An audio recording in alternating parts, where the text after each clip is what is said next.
Kapolsek Pulau Haruku silaturahmi bersama masyarakat Hulaliu.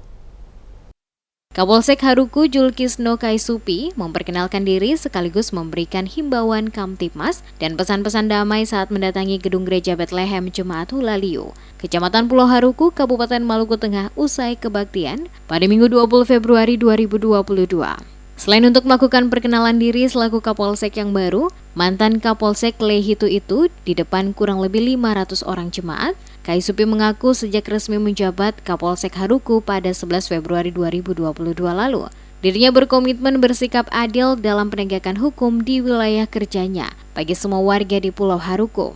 Kedatangan dirinya selaku Kapolsek untuk bersilaturahmi sekaligus mengajak masyarakat hidup dalam kedamaian. Karena dengan terciptanya kedamaian, semua rutinitas warga dalam mencari nafkah bagi keluarga akan berjalan lancar. Menjadi komitmen dirinya selaku Kapolsek memastikan seluruh masyarakat dalam wilayah hukum Polsek Haruku, termasuk masyarakat Hulaliu, adalah bagian dari keluarga yang harus dapat menjalin kebersamaan bersama-sama.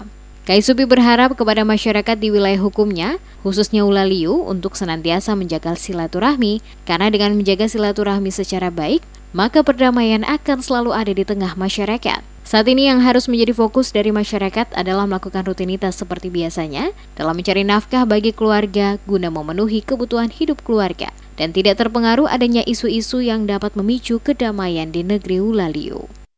Kita ingin berbuat di sini hidup bersaudara di sini, kita ingin bersaudara di sini hidup dalam kedamaian dan tentunya dengan kedamaian.